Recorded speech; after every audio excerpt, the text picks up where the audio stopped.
La séance est ouverte. L'ordre du jour appelle les questions au gouvernement. Je vous rappelle que pendant cette session extraordinaire, nous aurons une séance par semaine de questions au gouvernement. Et je vous rappelle également que chaque question doit durer au maximum 2 minutes, ainsi que chaque réponse, sauf si c'est le Premier ministre qui répond. Première question, la parole est à Monsieur Damien Abad.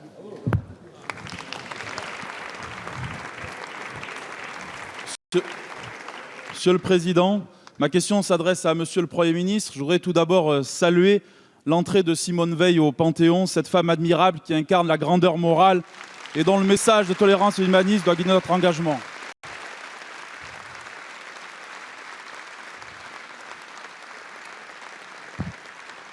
Monsieur le Premier ministre, entre une opposition spectacle qui refuse de respecter les institutions de la République et une position sectaire qui préfère alimenter les peurs des Français, nous, chez les Républicains, nous voulons incarner une opposition libre et responsable.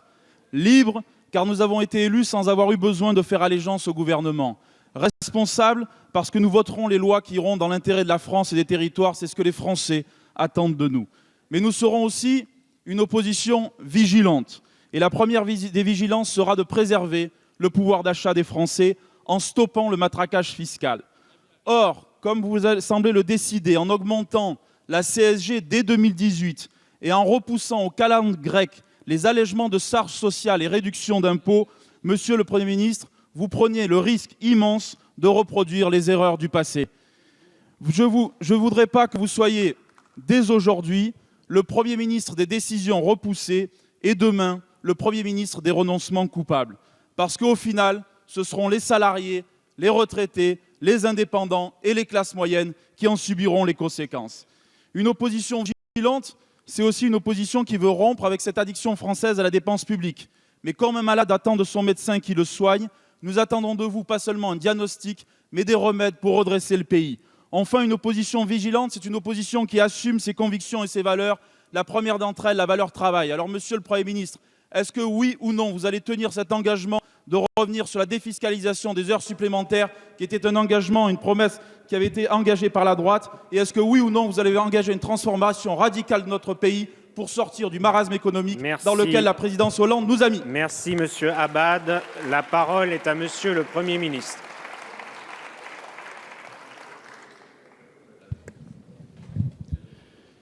Monsieur le Président, Mesdames et Messieurs les députés, Monsieur le député Damien Abad, vous avez commencé votre propos en saluant la mémoire de Simone Veil et en saluant la décision du Président de la République qu'il a annoncée au terme de la cérémonie qui nous réunissait ce matin.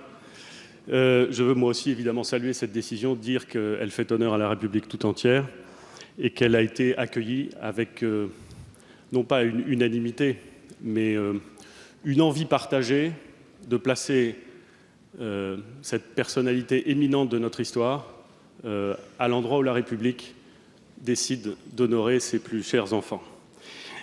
Monsieur Abad, à vous écouter,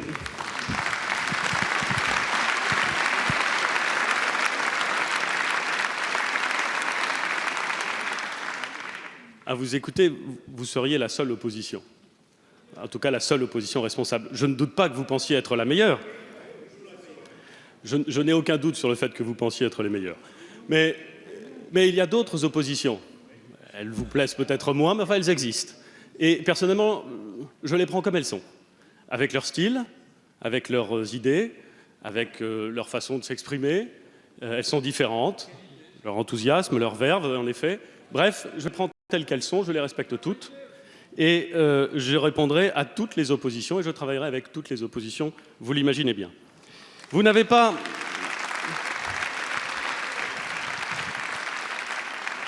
Il ne vous aura pas échappé qu'hier, lors de mon propos, j'ai souhaité indiquer que l'objectif que j'assignais au gouvernement, c'est-à-dire le respect de l'engagement des 3%, était un objectif qui serait atteint en 2017 sans augmenter les impôts.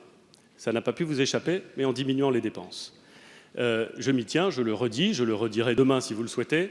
Je pense que c'est la seule façon responsable de tenir cet objectif qui n'a pas été pris par moi, qui n'a pas été pris par le gouvernement précédent, qui a été pris par la France il y a longtemps et qui malheureusement depuis longtemps n'est pas tenu. Nous l'atteindrons cette année par des mesures sur la dépense. À partir de la fin de l'année, à partir de septembre, nous discutons de 2 projets de loi, un projet de loi de finances pour 2018 et un projet de loi de programmation des finances publiques pour la totalité du quinquennat. Et notre objectif, c'est évidemment de faire voter dès cette année toute une série de mesures, en précisant le moment où elles entreront en vigueur, de façon à donner ce dont vous savez que c'est indispensable pour l'ensemble des acteurs économiques de ce pays, qu'ils soient les ménages ou les entreprises. C'est de la visibilité, c'est de la prévisibilité. C'est la capacité que nous aurons tous et que l'ensemble des acteurs aura à savoir quand exactement telle mesure entrera en vigueur. C'est indispensable parce que ça permet de fonder ces anticipations, ça permet de prendre ces décisions, ça permet de planifier. Et vous savez bien qu'en matière de fiscalité, comme en matière de normes, c'est une des demandes les plus récurrentes de l'ensemble du monde économique. C'est ce que nous ferons à partir de la fin de l'année. Enfin, vous avez indiqué, monsieur le député, que vous craignez que je sois le Premier ministre, pardon.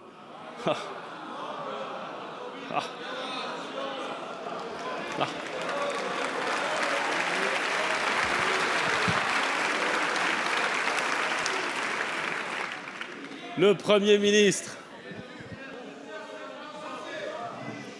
Tout va bien. Le Premier ministre des engagements qui ne seraient pas respectés, croyez-moi, l'ensemble du gouvernement a parfaitement conscience de l'ampleur de la tâche. Et personne ici, en tout cas sur les bancs du gouvernement, ne songerait une seconde à faire preuve de forfanterie en pensant que les engagements que nous avons pris seraient faciles à atteindre ou, au fond, des engagements pris à la légère. Nous avons exactement conscience de l'inverse. Nous savons qu'ils sont lourds, nous savons qu'ils seront difficiles à atteindre, et nous allons travailler dans le temps, dans la cohérence, dans la collégialité, dans la discussion avec l'ensemble des acteurs pour les atteindre. Nous aurons l'occasion, monsieur le député, d'en débattre, et vous aurez l'occasion, je l'espère, de pouvoir vous fonder un avis éclairé sur l'attitude et la cohérence que nous voulons mettre en œuvre. Merci, monsieur le Premier ministre. La parole est maintenant à monsieur Jean-Baptiste Moreau. Merci, monsieur le président. Ma question s'adresse à monsieur le ministre de l'économie et des finances. Monsieur le ministre, ce matin, les salariés de l'entreprise GMES de la Souterraine, sous-traitant de Renault et de PSA, se sont rendus sur un site de production de PSA à Dompierre, dans l'Allier. Ils s'inquiètent pour l'avenir du site et de leurs emplois. En effet, l'entreprise GMES a été placée en liquidation judiciaire avec poursuite de l'activité par le tribunal de commerce de Poitiers, qui doit rendre une décision définitive le 21 juillet prochain et statuer sur la reprise de GMES par le groupe GMD, également sous-traitant de la filière automobile. Monsieur le ministre, nous connaissons les efforts que vous avez déployés avec Benjamin Griveaux depuis votre prise de fonction sur ce dossier laissé non traité par le précédent gouvernement. Nous savons que vous avez mobilisé les services de l'État, les collectivités territoriales et la région Nouvelle-Aquitaine, mais aussi renouer le dialogue avec, d'une part, les organisations syndicales et, d'autre part, les constructeurs Renault et PSA qui, sous votre impulsion, ont annoncé de nouveaux investissements et garanti des commandes. Cette action des salariés de GMES intervient donc à un moment crucial pour le sauvetage de cette entreprise, deuxième employeur privé du département de la Creuse. Depuis ce matin, PSA menace de revoir son soutien à l'équipementier. Pouvez-vous nous dire quelles garanties vous pouvez donner aux salariés sur la reprise du site par GMD et la pérennité de l'activité industrielle à la Souterraine? Je vous remercie. Merci, monsieur Moreau. La parole est à monsieur le ministre de l'économie et des finances, monsieur Bruno Le Maire. Monsieur le Président, Mesdames et Messieurs les députés, monsieur le député Moreau, le rôle de l'État en matière économique, c'est d'assurer la transformation économique de notre nation. Je veux rassurer le député Abad sur le sujet. Nous le ferons, et nous le ferons vite et fort. C'est également d'accompagner chaque salarié quand il est en difficulté, notamment dans un département comme la Creuse, qui a des difficultés d'accès et où la désindustrialisation menace un certain nombre de sites. Je veux saluer votre action. Je veux aussi dire qu'avec Benjamin Griveaux, les pouvoirs publics font le maximum pour garantir la pérennité du site.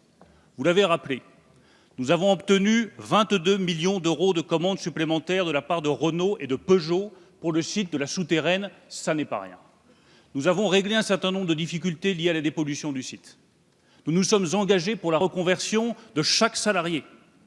Parce qu'autant ne pas vendre d'illusions, oui, tous les salariés ne seront pas gardés à la souterraine, mais chaque salarié sera accompagné et chaque salarié fera l'objet d'une reconversion pour trouver un emploi.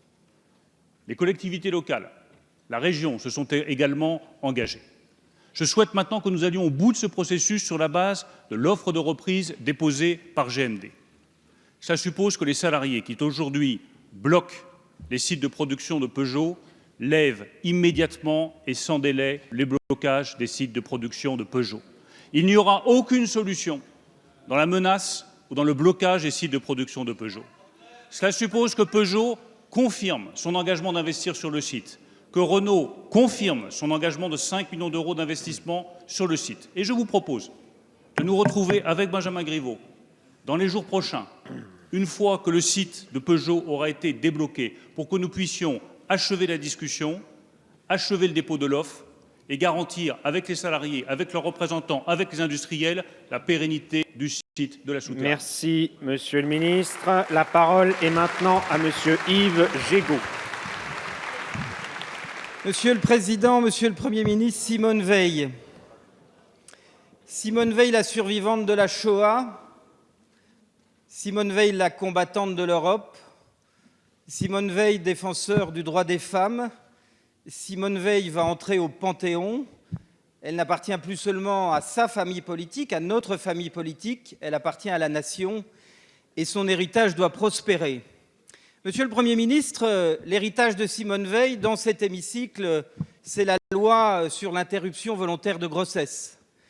C'est cette loi de liberté qui a permis à des centaines de milliers de femmes de sortir de l'anonymat pour pouvoir exercer librement la gestion de leur corps et de leur avenir. Cette loi, Monsieur le Premier ministre, elle peut être menacée.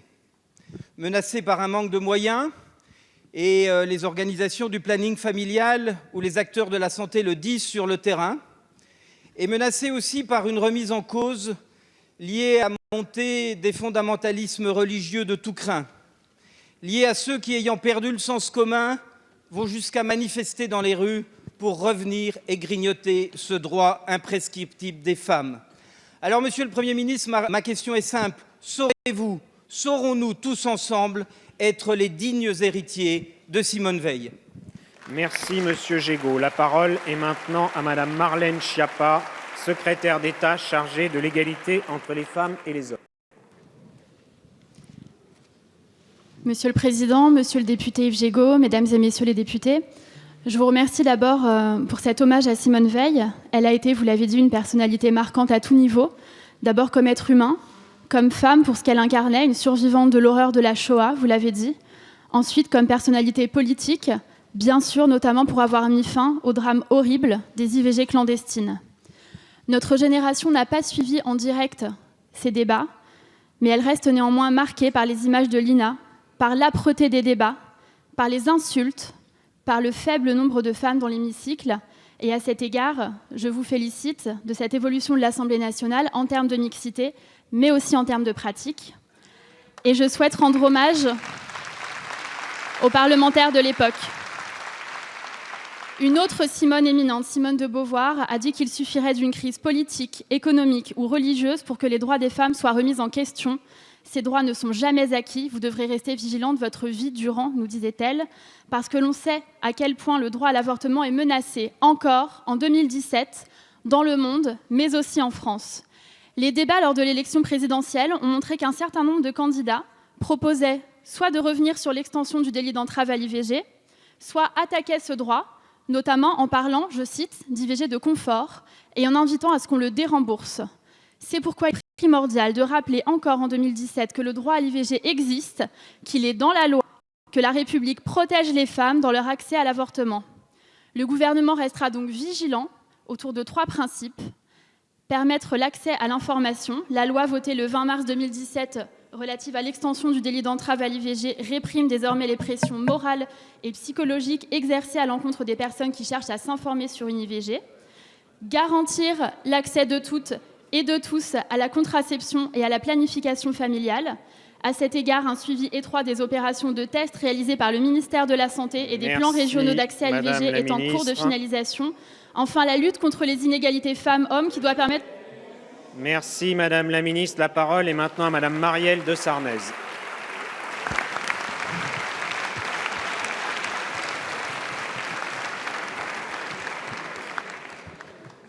Merci Monsieur le Président. Mes chers collègues, Monsieur le Premier ministre, ce matin, dans la Cour d'honneur des Invalides, en présence de très nombreux responsables européens, la France a rendu un hommage respectueux, digne, émouvant à Simone Veil. Le Président de la République a annoncé, au nom de tous les Français, qu'elle reposerait désormais au Panthéon, en témoignage de la gratitude de la Nation.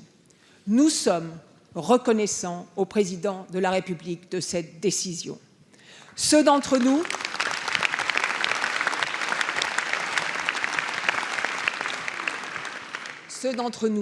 qui ont eu la chance de connaître Simone Veil, qui l'ont suivie tout au long de ces années, qui l'ont aimée, l'ont fait bien sûr en raison de sa personnalité, mais aussi en raison de ses combats.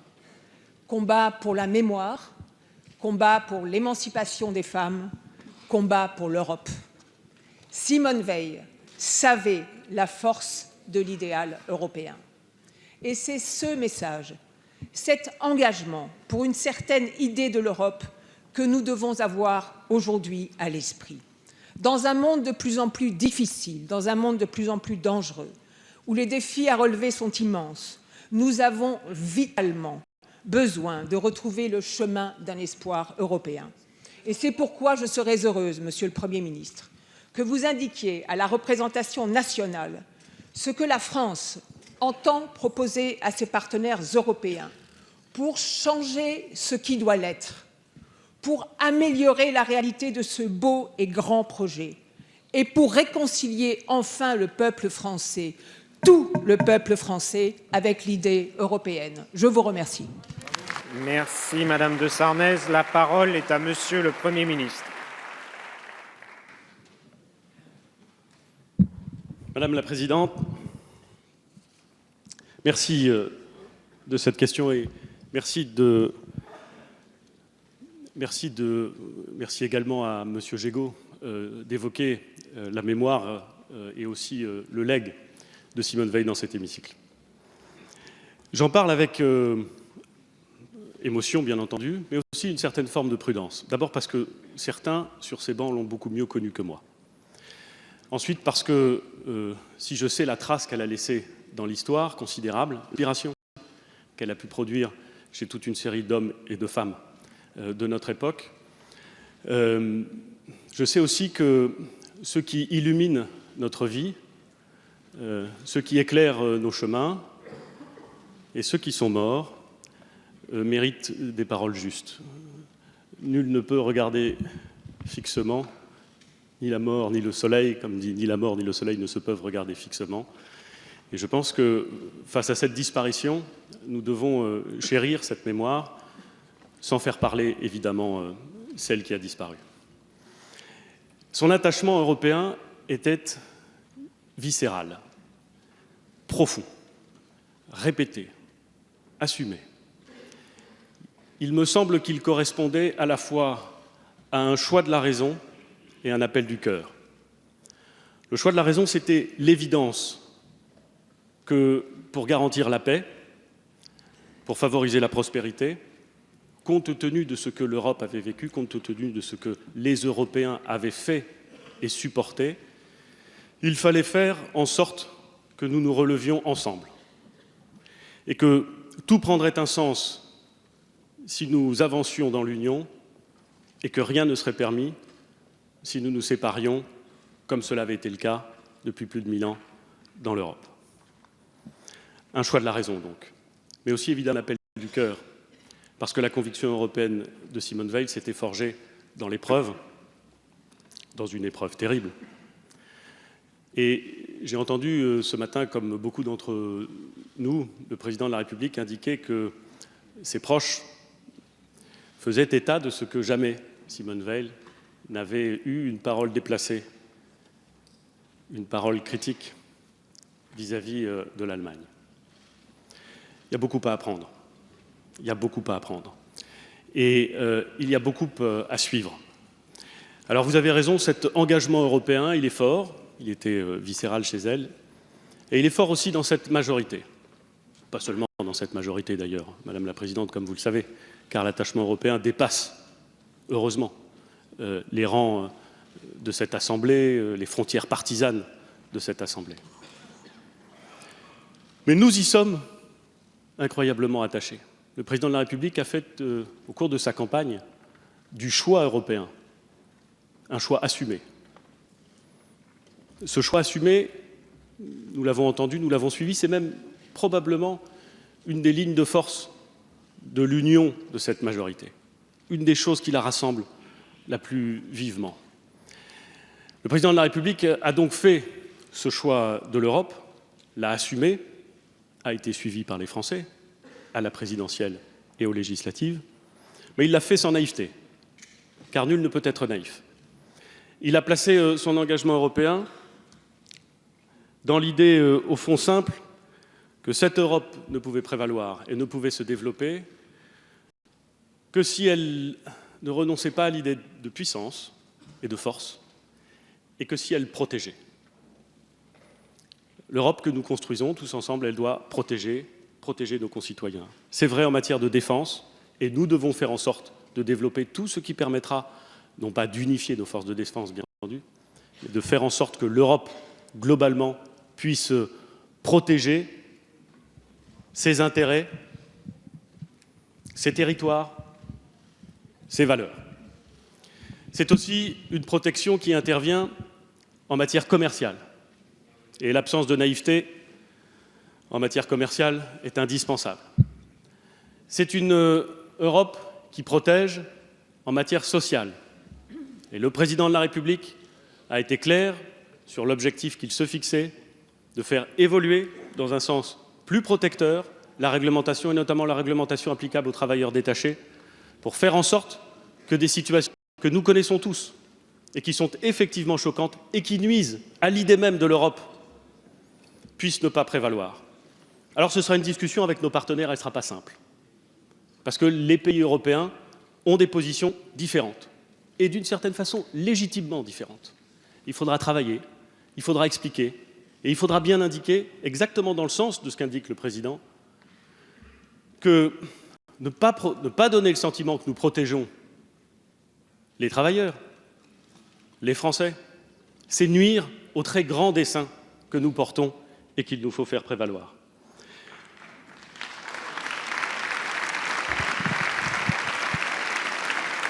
Un mot enfin, Madame la Présidente, pour indiquer que ce processus de construction européen, il doit être relancé, il doit être approfondi, et que le Président de la République a eu l'occasion de le dire devant le Parlement réuni en Congrès, il faut, avec l'Allemagne au premier chef, avec d'autres de nos partenaires européens, nous placer dans une disposition d'esprit qui nous permette de relancer l'Europe.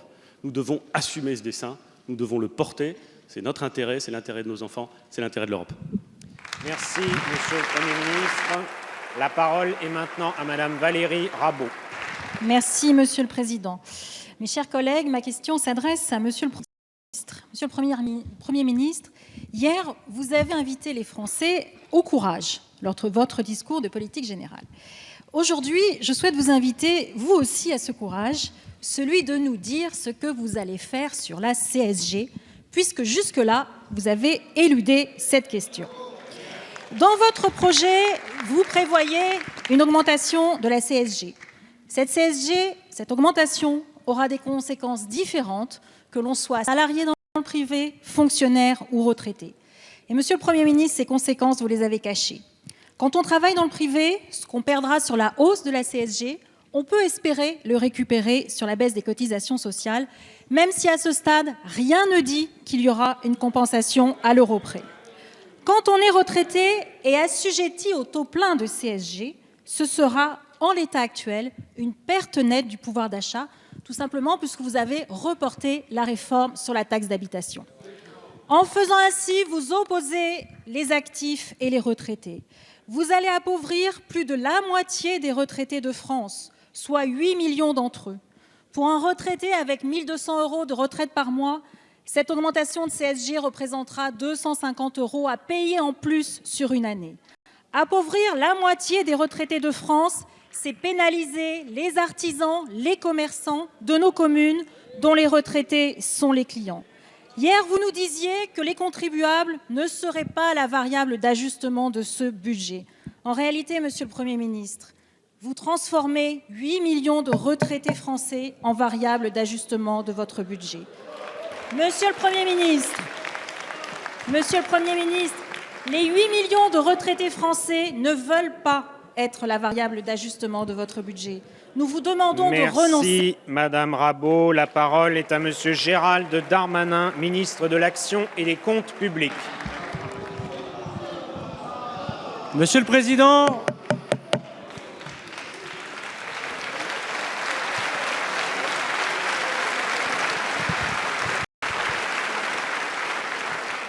Monsieur le Président, Mesdames et Messieurs les députés, Madame le député,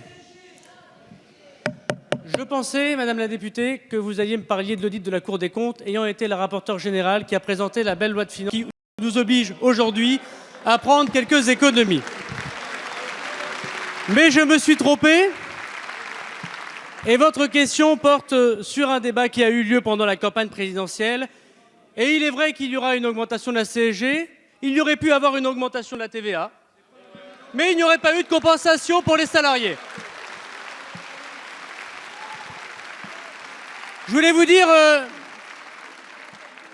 dire, Madame la députée, que votre question pose une question de principe pour la société.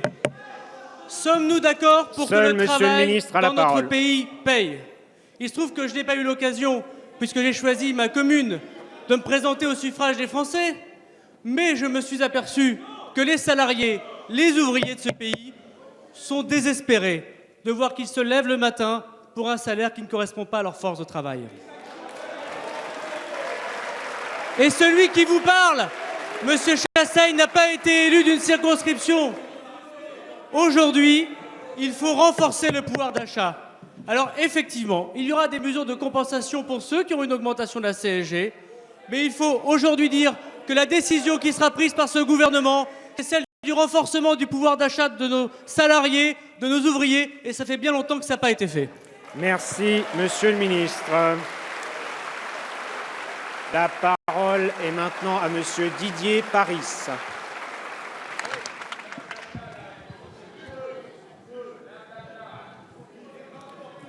Allez-y, Monsieur Paris. Merci, Monsieur le Président. Ma question s'adresse à Monsieur le ministre d'État, ministre de l'Intérieur. Monsieur le ministre, Mesdames, Messieurs les députés, chers collègues, la France vit sous le régime de l'état d'urgence depuis les attentats dits du Bataclan qui l'ont durement frappé le 13 novembre 2015 à Paris et à Saint-Denis. La menace, n'en doutons pas, demeure réelle et d'un niveau alarmant. Le Conseil d'État, dans son dernier avis du 15 juin dernier sur le projet de loi de prorogation de l'état d'urgence, dont nous aurons à connaître dès demain dans cette enceinte, a estimé que subsiste une menace terroriste persistante, d'intensité élevée, qui caractérise un péril imminent résultat d'atteintes graves à l'ordre public. Le danger n'a cessé d'évoluer au cours des 20 derniers mois qui l'ont suivi, les terroristes s'attaquant à intervalles réguliers de plus en plus à nos forces de l'ordre, symbole de l'ordre républicain. Nous n'oublions pas les victimes. Nous rendons un hommage appuyé au travail des services de sécurité, qu'il s'agisse de police ou de gendarmerie, ainsi qu'à ceux du renseignement. Monsieur le ministre, pourriez-vous préciser dans ce contexte à la représentation nationale comment vous entendez répondre aux problématiques essentielles posées par cette menace? Comment vous entendez concilier les outils juridiques et opérationnels déjà en vigueur dans l'état d'urgence avec les nouvelles réponses que vous nous proposerez de construire ensemble dans le cadre du projet de loi relatif à la sécurité intérieure et la lutte contre le terrorisme? Merci, Monsieur Paris. La parole est à Monsieur Gérard Collomb, ministre de l'Intérieur. Monsieur le Président, Mesdames et Messieurs les députés, Monsieur le député Paris, oui, vous l'avez dit, la menace reste aujourd'hui importante. elle reste importante dans tous les pays d'Europe. Nous l'avons vu chez nos amis britanniques, avec les attentats de Manchester et de Londres. Et pour ceux qui pensaient que la capacité de nuire de Daesh et de son idéologie avait diminué avec le recul sur le terrain, ils peuvent s'apercevoir que la menace est élevée. Nous l'avons vu nous-mêmes, et je l'ai vu personnellement, depuis que je suis ministre de l'Intérieur. J'ai eu d'abord à rendre hommage quelques jours après mon entrée en fonction au ministère de l'Intérieur sur les Champs-Élysées, un de nos policiers, Xavier Dugelet, qui avait été assassiné quelques jours avant. J'ai eu à me rendre devant Notre-Dame pour pouvoir réconforter les policiers qui avaient été attaqués. Et nous avons vu, il y a 2 semaines, une tentative d'attentat sur les Champs-Élysées qui aurait pu, si elle avait réussi, faire beaucoup de morts et de blessés. Alors nous ne devons pas baisser notre garde. C'est pour cela que nous prolongerons l'état d'urgence en attendant de discuter de la loi que je proposerai à votre Assemblée.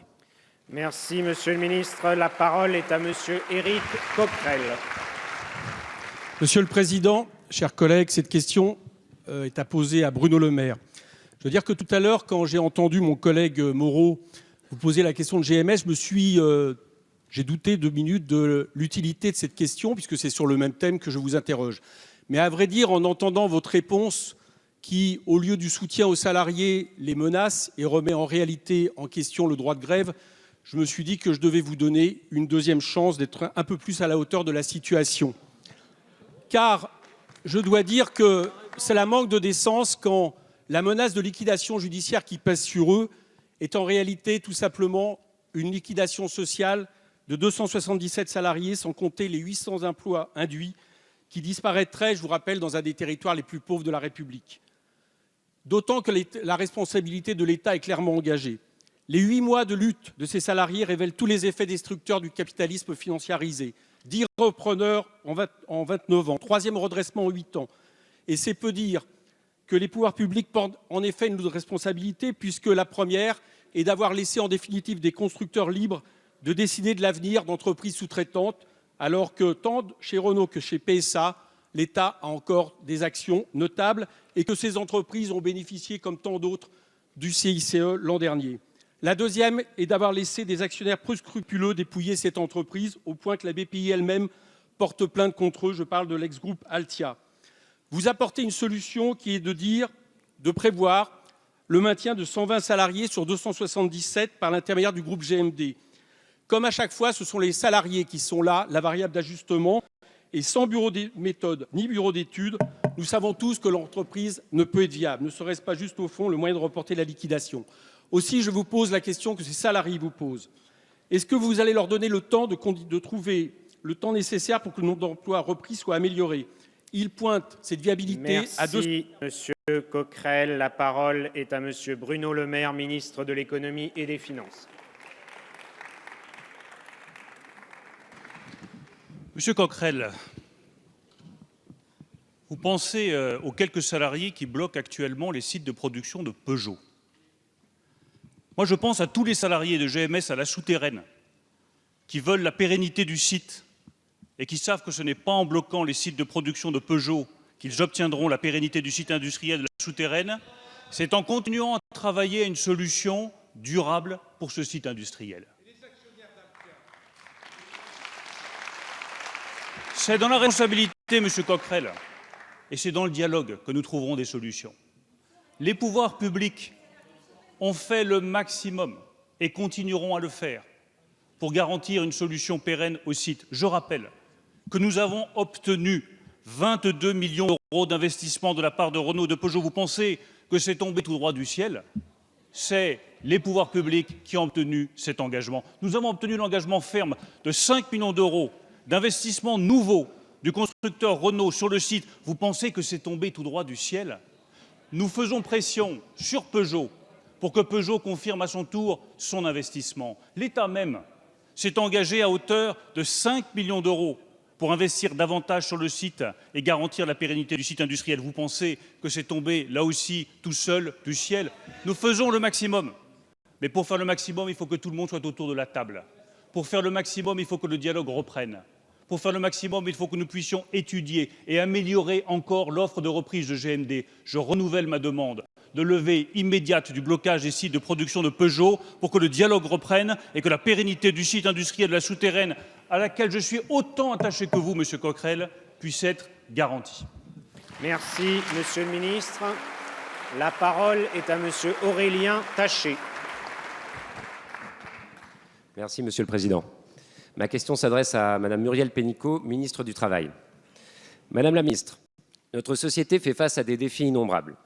Concurrence internationale intense, uberisation avec des plateformes collaboratives qui créent de nouvelles manières de travailler, innovation technologique à la fois destructrice et créatrice d'emplois. Chacun de nous en ressent les conséquences dans sa vie quotidienne. Ces changements qui n'épargnent personne interviennent en France dans un contexte particulier. Notre pays connaît en effet un chômage de masse qui touche en premier lieu nos jeunes, nos seniors et nos travailleurs peu qualifiés. Un nombre toujours plus important de salariés fait face à la précarisation et au mal-être au travail. Dans ce contexte, il est de notre devoir de refonder notre modèle social et de le rendre plus inclusif, en sortant de la logique des statuts pour aller vers celle des individus. Le travail connaît une révolution mondiale, et ces bouleversements suscitent auprès de nos concitoyens des inquiétudes qu'il faut écouter. Mais cette révolution, c'est aussi et surtout une opportunité majeure et historique pour apporter des réponses innovantes aux grands défis de notre époque. J'ai été pour ma part apprenti en plomberie avant de pouvoir reprendre des études de droit et d'être finalement devant vous aujourd'hui. Je souhaite que tous les jeunes de notre pays puissent exercer le métier auquel ils aspirent et que ce principe guide votre action. Madame la ministre, vous avez été nommée le 17 mai dernier à un poste stratégique pour la réussite du projet présidentiel. Les Français ont choisi de faire confiance à la majorité et approuvent l'engagement clair du président de la République. Nos concitoyens sont désireux de pouvoir enfin, grâce à leur travail, vivre décemment et trouver leur place dans la société. C'est le sens de la réforme qui est actuellement discutée dans cette Assemblée, mais qui n'est qu'une première étape. Aussi, pouvez-vous nous indiquer quel est votre plan de bataille pour atteindre cet objectif ambitieux et nous détailler le contenu de la feuille de route de votre ministère, ainsi que le calendrier des chantiers que vous allez engager ces prochains mois? Merci, Madame la Ministre. Merci, Monsieur Taché. La parole est à Madame Muriel Pénicaud, ministre du Travail.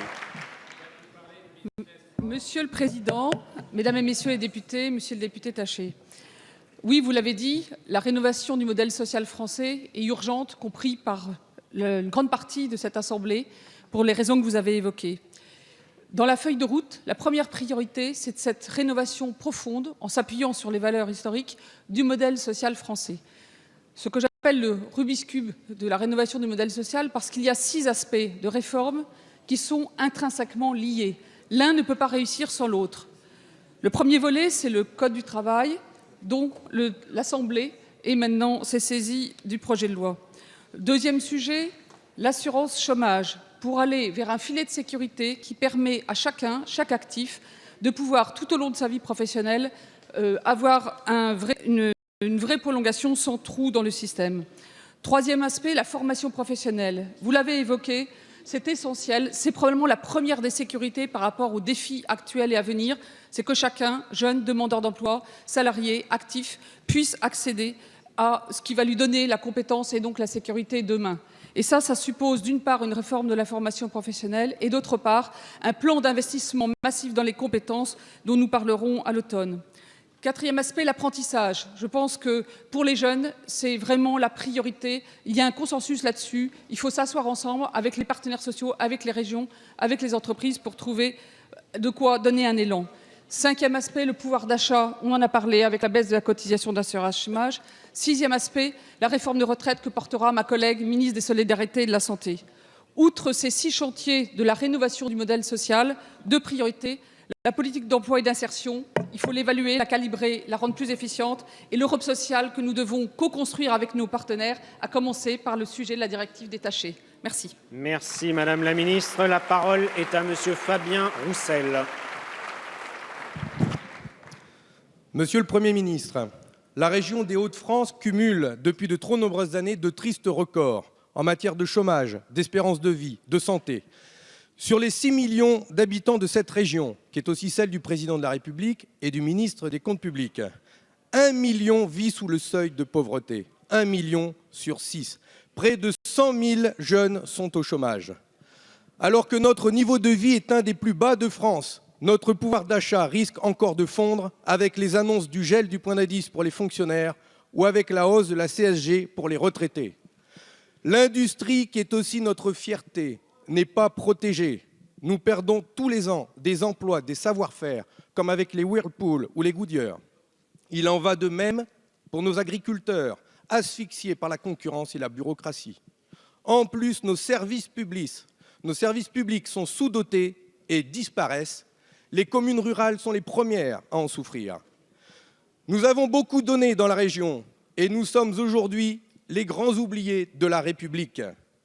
Pourtant, nous avons tant d'atouts, tant de compétences, tant de richesses, et il y a tant de force, de courage et d'énergie chez tous ceux qui travaillent sans avoir le sentiment d'être payés en retour, et chez tous ceux qui rêvent d'un CDI et d'une vie digne. Le pape François a déclaré récemment « Il n'y a pas de vie digne pour tous, sans travail pour tous ». Alors, Monsieur le Premier ministre, nous avons besoin d'un plan d'urgence pour redonner des moyens à nos services publics et rattraper nos retards, pour développer notre industrie et apporter des commandes à nos PME, pour redonner confiance à nos jeunes. Monsieur le Premier ministre, quelles mesures d'urgence exceptionnelles comptez-vous prendre pour que les habitants des Hauts-de-France se sentent enfin respectés et pour qu'ils puissent tous vivre dignement? Je vous remercie. Merci, Monsieur Roussel. La parole est à Monsieur Jacques Mézard, ministre de la Cohésion des Territoires. Monsieur le Président, Mesdames et Messieurs les députés, Monsieur le député Roussel, Monsieur le député, vous avez exprimé avec fermeté et dignité la souffrance, parfois la désespérance de certains de nos concitoyens et de certains territoires. Sachez que le gouvernement de la République respecte et respectera l'ensemble des citoyens et des territoires de la nation. Si le président de la République et le Premier ministre ont tenu à ce qu'il y ait un ministère de la cohésion des territoires, ce n'est pas pour rien. Je sais aussi bien que d'autres, si ce n'est mieux, ce que sont les cris, parfois, souvent, de nombre de nos territoires qui ont eu le sentiment depuis des décennies d'être oubliés ou trop oubliés. Nous allons donc mener une politique volontariste en la matière pour rétablir un équilibre. Rétablir un équilibre, ce n'est pas abaisser les autres. C'est aussi demander, et je m'adresse à tous ceux, députés qui sont ici, je leur dis, il est nécessaire aussi qu'il y ait de la solidarité entre les territoires. L'État va reprendre. L'État va reprendre son rôle d'État stratège. Et il va le reprendre en collaboration avec les collectivités territoriales. Il va y avoir une conférence nationale des territoires. Ce sera l'occasion de faire un bilan de ce qui existe dans les territoires, des problèmes que nous avons, et de prendre un certain nombre de décisions ensemble avec les collectivités territoriales pour rétablir cet équilibre indispensable au développement de la République et de la nation. J'ai entendu cette désespérance et cette souffrance. Nous y travaillerons ensemble et je suis sûr que nous allons avancer ensemble. Merci, Monsieur le ministre. La parole est à Monsieur Thierry Robert. Monsieur le Président, mes chers collègues, ma question s'adresse à la ministre des Outre-mer. Madame la ministre, les échéances électorales qui viennent de se conclure suscitent espoir et attente. Nos concitoyens sont fatigués de désespérer de l'action publique. C'est vrai partout en France, dans l'Hexagone, mais aussi chez nos compatriotes ultramarins. Nous croyons tous ici que nos concitoyens ont envie de sortir de cette déprime. Nous avons cette chance devant nous. Cela passe notamment par une action rapide et concrète dans le quotidien des Français. La confiance est souvent à ce prix de nos jours. S'agissant de nos territoires éloignés de la métropole, cette confiance durable passe par la mise sur pied des assises des Outre-mer annoncées par le président de la République alors en campagne. Tous les acteurs, qu'ils soient politiques, partenaires sociaux, associatifs, y seront conviés sans exception afin de faire l'inventaire des urgences à régler dans l'année, territoire par territoire, parce que nous avons nos spécificités. Actuellement, les attentes des agriculteurs réunionnais en est un exemple. Je salue ici la volonté explicite du président de la République, rappelée devant le Congrès, de donner les latitudes nécessaires à nos collectivités afin que leurs spécificités locales puissent mener à des adaptations législatives et réglementaires. Cela passe par exemple par la tenue prochaine, on le citait à l'instant, de la conférence des territoires qui concernera tout à la fois l'Hexagone et les Outre-mer. La fracture territoriale qui prospère dans notre pays sont de plus en plus nombreuses et de plus en plus nettes. Elles doivent être l'objet de politiques françaises et européennes fortes, tant leurs conséquences éloignent nos concitoyens des uns des autres, au propre comme au figuré. Je viens à ma question, Madame la Ministre, quel sera le calendrier des Assises des Outre-mer et son contour? Merci. Merci, Monsieur le député. La parole est à Madame Annick Girardin, ministre des Outre-mer.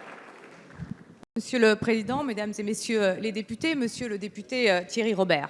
Alors, le Président de la République, vous l'avez dit, on a pris l'engagement. Les Assises des Outre-mer vont se dérouler sur l'ensemble des territoires. Et soyez assurés ici que l'ensemble du gouvernement est mobilisé pour l'organisation de ces assises. Le Premier ministre l'a lui-même rappelé hier dans sa déclaration de politique générale. Pour ma part, je présenterai demain à l'ensemble des parlementaires de l'Outre-mer cette démarche. Mais ce que je veux vous dire dès maintenant, c'est que ces assises, elles doivent être un temps d'expression, de mobilisation, mais aussi bien sûr de solutions nouvelles. Elles devront permettre de réaffirmer que l'État accompagnera l'ensemble de ces territoires pour relever les défis, leurs défis communs, mais aussi leurs défis spécifiques. Et puis ces assises, c'est aussi l'occasion de redonner la parole à tous ceux qui ne la prennent plus, à tous ceux qui ne viennent plus s'exprimer dans la sphère publique, à ceux qui voudront préparer un avenir commun pour les Outre-mer.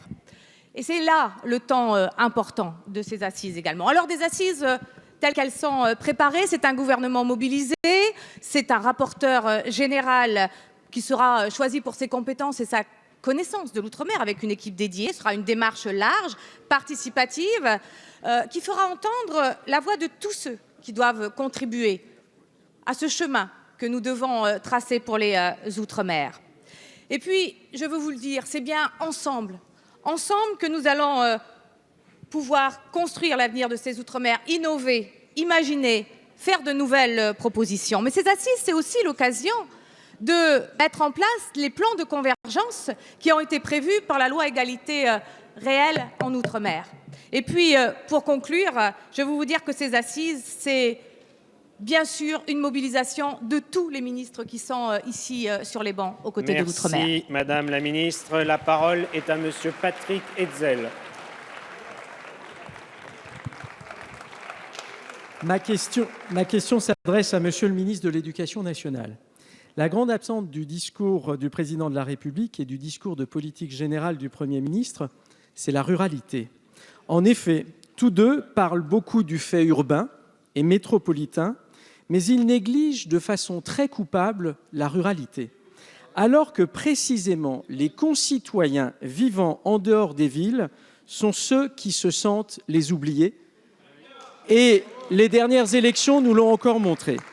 Vous-même, Monsieur le ministre de l'Éducation nationale, vous venez d'effectuer des annonces, certes intéressantes, concernant notamment le dédoublement des classes de CP et de CE1 dans les réseaux d'éducation prioritaire plus. Ces dernières se trouvent massivement situées en milieu urbain et quasi rien en milieu rural.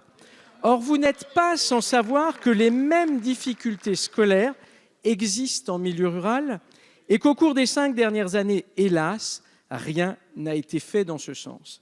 Cela justifierait d'ailleurs aisément la mise en place d'actions spécifiques par votre ministère.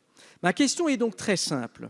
Monsieur le ministre de l'Éducation nationale, que comptez-vous faire pour prendre en compte de manière satisfaisante et significative la ruralité, ses élèves et ses familles dans votre politique éducative? Je vous remercie. Merci, Monsieur le député. La parole est à Monsieur Jean-Michel Blanquer, ministre de l'Éducation nationale.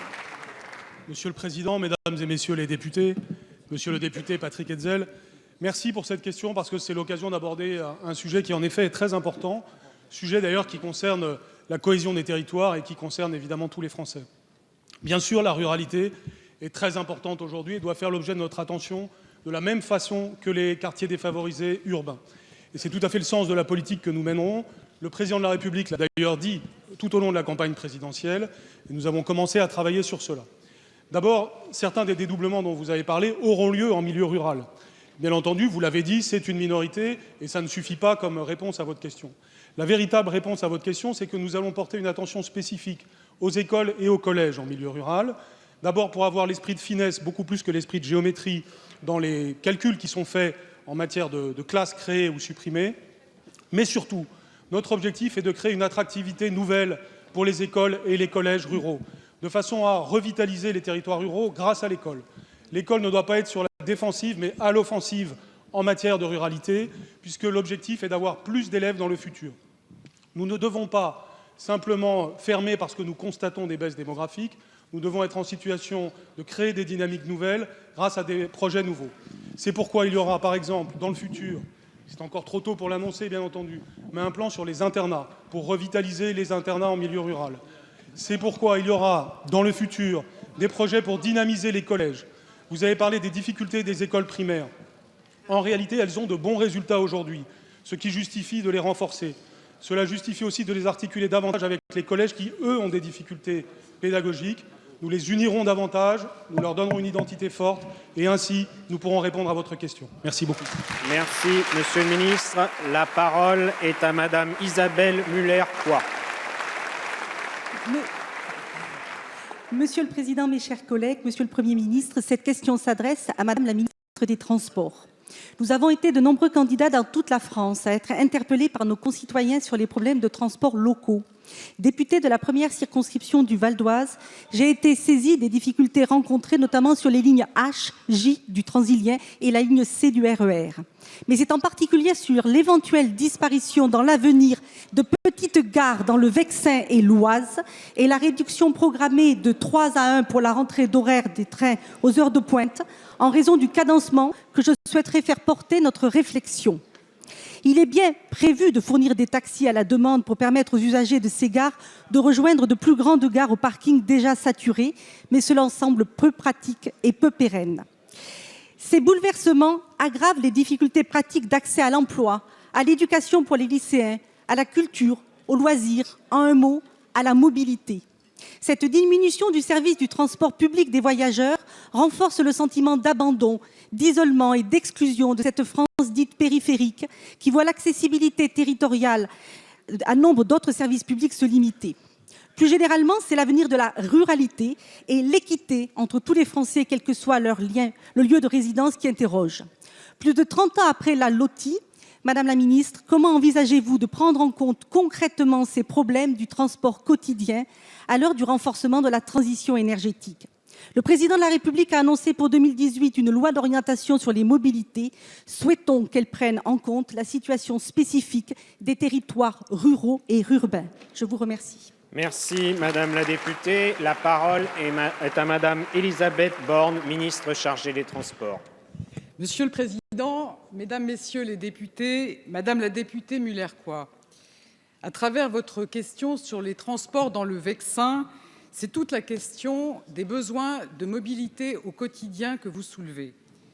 Ma conviction est que nous devons renouveler notre approche pour mieux répondre aux attentes et résorber les fractures territoriales.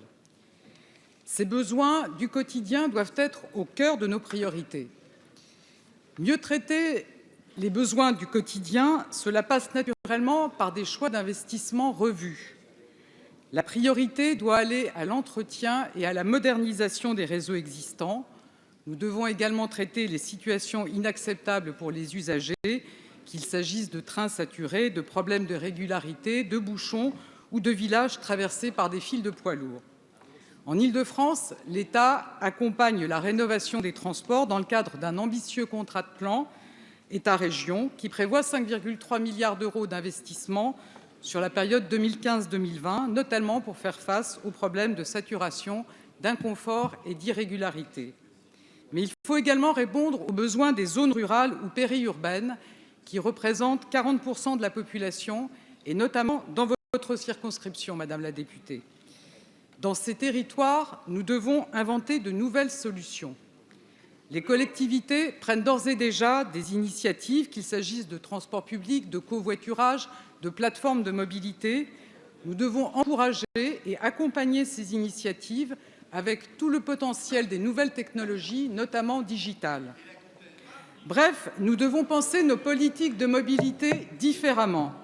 Les besoins évoluent vers de nouvelles formes et de nouveaux usages. Toutes ces mutations appellent un État à l'écoute et en capacité d'adapter ses politiques pour y répondre au mieux. Merci, le sens des Madame la assises... Ministre. La parole est à Madame Maïna Sage. Merci, Monsieur le Président. Monsieur le Premier ministre, il y a tout juste un an dans cet hémicycle, j'appelais l'État et la représentation à un devoir de mémoire, tout d'abord, et puis un devoir surtout de réparation des conséquences des 30 ans de période d'essais nucléaires qui ont été réalisés en Polynésie française. Le premier tir a été réalisé le 2 juillet 1966, ça fait 51 ans. C'est vrai qu'on connaît plus la Polynésie pour ses paysages, mais n'oubliez jamais que ce territoire a servi au plus haut niveau la nation pour lui permettre d'obtenir la dissuasion nucléaire. Et vous savez à quel point cette dissuasion, cette force de dissuasion nucléaire est importante pour préserver la paix dans le monde. Ce ne sont pas quelques tirs, c'est 193 tirs qui ont eu lieu dans notre territoire pendant 30 ans. Et aujourd'hui, 50 ans plus tard, il revient à notre génération commune d'en payer le prix, mais surtout de trouver les solutions et de réparer les conséquences. Ces conséquences sont graves, elles sont sanitaires d'abord, elles sont aussi environnementales. J'ai interpellé la représentation l'an dernier pour modifier la loi d'indemnisation des victimes des essais nucléaires, chose que nous avons réalisée au mois de février. Monsieur le ministre, cette loi n'est toujours pas appliquée. Elle est en vigueur depuis le 27 février, elle n'est toujours pas appliquée. Je fais appel aujourd'hui à l'ensemble de la représentation, à vous, Monsieur le Premier ministre, à l'ensemble du gouvernement, pour qu'il y ait des actes clairs de réparation. J'ai entendu cette semaine vos discours portant sur la confiance, portant sur ce devoir de vérité. C'est exactement ce qui m'anime aujourd'hui, c'est ce qu'attendent les Polynésiens. Je vous demande aujourd'hui de vous engager pour que cette année, nous puissions enfin avancer, d'abord sur l'indemnisation des victimes des essais nucléaires, sur l'indemnisation de notre hôpital, de notre caisse de sécurité sociale, de la surveillance des sites qui ont servi d'essais. Voilà, Monsieur le ministre, j'attends et toute la Polynésie attend votre réponse. Merci, Madame la députée. La parole est à Madame Annick Girardin, ministre des Outre-mer. Monsieur le Président, Mesdames et Messieurs les députés, Madame la députée Maïna Sage, vous l'avez rappelé, la Polynésie française vient de commémorer l'anniversaire du premier essai nucléaire effectué sur son territoire. Comme chaque année, les associations se sont mobilisées pour rappeler les attentes fortes des Polynésiens. Elles se sont mobilisées parce que l'État a tardé à reconnaître les conséquences des essais nucléaires et les indemnités pour les victimes. C'est aujourd'hui chose faite. Par l'accord du 17 mars 2017 signé à l'Élysée, l'État a reconnu solennellement la contribution de la Polynésie française à la constitution de sa force de dissuasion nucléaire. Elle a reconnu aussi, et c'est important, que les expérimentations nucléaires, vous l'avez dit, Madame la députée, ont eu un impact économique, sanitaire, environnemental et social. Alors oui, les attentes sont fortes, et oui, le gouvernement est attendu. La mise en œuvre de la loi Mora en 2010 n'était pas satisfaisante. Seulement une cinquantaine de dossiers ou d'indemnisations de victimes, dont 13 seulement originaires de Polynésie, avaient été enregistrés à ce jour. La loi Égalité réelle pour les Outre-mer a supprimé la notion contestée de risque négligeable. C'est un combat que vous avez porté et nous vous en félicitons. Aujourd'hui, le Conseil d'État a lui aussi confirmé que ces nouvelles dispositions étaient d'application immédiate. Alors s'il y a encore des inquiétudes en Polynésie, et si vous les avez relayées ici, sachez que ce gouvernement il est mobilisé.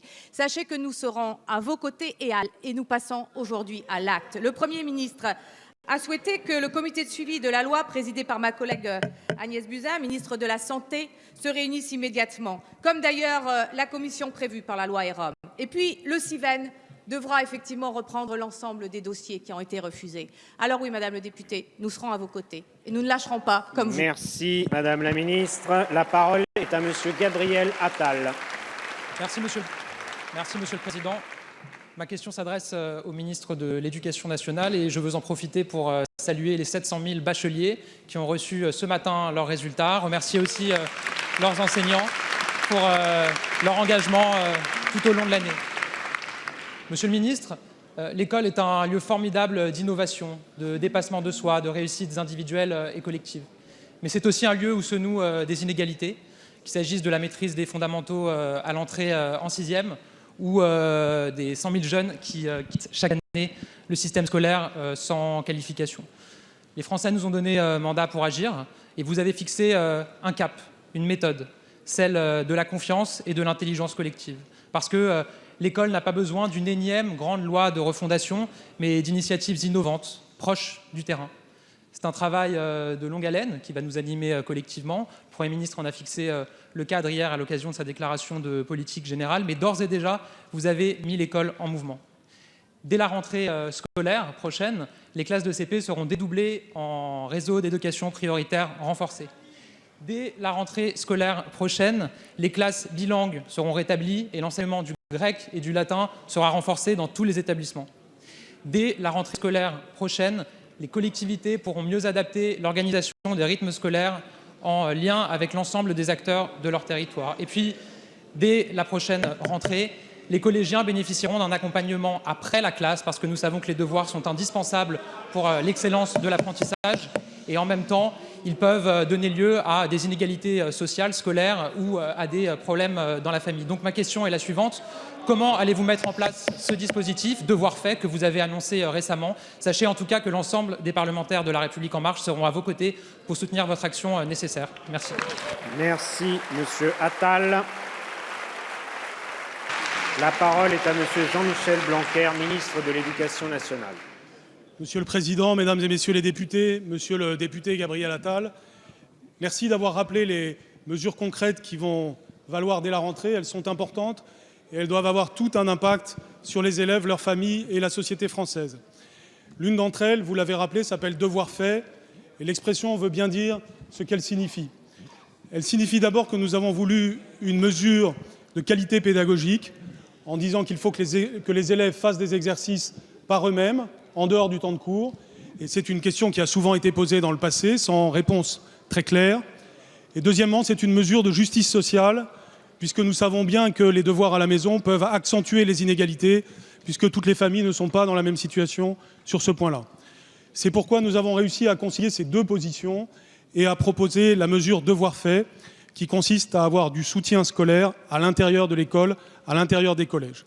Et comme vous l'avez dit, nous serons en mesure de la proposer dans les collèges dès la rentrée prochaine, aux élèves volontaires et donc à leurs familles. Et nous le ferons en mobilisant d'abord et avant tout les professeurs au travers d'heures supplémentaires qui seront en situation de supervision de cela. Mais nous le ferons aussi en mobilisant les assistants d'éducation. Et de ce point de vue-là, c'est le début d'une réforme des assistants d'éducation qui auront un rôle toujours plus important dans le futur et qui sont le vivier de nos futurs professeurs. Nous mobiliserons aussi le service civique. 10 000 services civiques seront mobilisés. Je le ferai au titre de ma compétence, au titre de la jeunesse et de la vie associative. Et en quatrième lieu, bien entendu, les collectivités locales, les associations qui font déjà beaucoup en la matière et que nous allons mobiliser toujours plus dans un sens qualitatif. Notre but est le progrès de tous les élèves avec la qualité pédagogique et la justice sociale. Merci, Monsieur le Ministre. La parole est à Monsieur Mjid El Guerrab. Monsieur le Président, mes chers collègues, ma question s'adresse au ministre de l'Europe et des Affaires étrangères, Monsieur Jean-Yves Le Drian. Vous étiez ce week-end au Mali aux côtés du président de la République pour participer au G5 Sahel. Vous avez apporté le soutien de la France à cette nouvelle organisation régionale dans la lutte contre le terrorisme. Je suis élu d'une circonscription qui est aux avant-postes dans ce combat, un territoire qui regroupe l'Afrique du Nord et l'Afrique de l'Ouest. Dans cette région, comme sur tout le continent africain, la France est attendue. Ce qui se passe au Nord Mali et dans l'ensemble de la région sahélienne est l'affaire de tous. D'abord, l'affaire de nos compatriotes établis dans cette zone qui sont victimes du terrorisme. C'est aussi l'affaire de l'Europe, car une Afrique instable n'est dans l'intérêt de personne. C'est enfin l'affaire de nos soldats. Depuis janvier 2013, 20 soldats français ont trouvé la mort au Sahel durant leur mission. Je souhaite ici leur rendre un hommage appuyé. Ma question, Monsieur le ministre, que pouvez-vous nous annoncer du degré de mobilisation de nos partenaires européens en faveur de la sécurité au Sahel? Comment la France compte mieux protéger nos concitoyens établis dans cette région du monde? Lutter contre le terrorisme, c'est plus d'éducation, plus de formation, plus d'infrastructures, plus de coopération et surtout, Monsieur le ministre, plus de développement économique. Le président de la République a engagé une nouvelle relation avec l'Afrique, empreinte de confiance et de respect dans le cadre d'un partenariat équilibré. Quelle sera donc notre nouvelle politique en matière d'aide publique au développement? Merci, monsieur le député. La parole est à monsieur Jean-Yves Le Drian, ministre de l'Europe et des Affaires étrangères. Monsieur le Président, Mesdames et Messieurs les députés, Monsieur le député El Guerab, vous l'avez rappelé, dimanche dernier, se sont réunis à Bamako les chefs d'État de ce que l'on appelle le G5 Sahel, c'est-à-dire Mauritanie, Mali, Niger, Tchad et Burkina Faso. Et ils ont pris la décision de mettre en œuvre une force militaire, dite force militaire conjointe. C'est une bonne nouvelle. C'est la prise en main, la prise en compte par les Africains de leur propre sécurité, par les Africains eux-mêmes. Et cette force conjointe de 5000 hommes aura un état-major unique. Elle sera soutenue par la France, puisque le président de la République, qui était l'invité d'honneur de cette rencontre, l'a marqué. Elle sera soutenue par les Nations Unies, puisqu'à la demande de la France, une résolution du Conseil de sécurité, la résolution 2359, a été adoptée.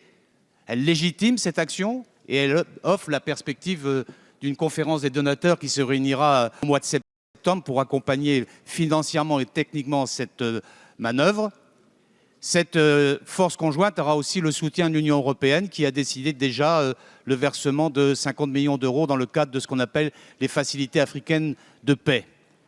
Mais cette réunion de Bamako a aussi permis, d'une part, de réaffirmer la nécessité de mettre en œuvre très concrètement ce que l'on appelle les accords d'Alger, conclus il y a 2 ans et qui aujourd'hui patinent sérieusement et qui sont pourtant indispensables au processus de paix.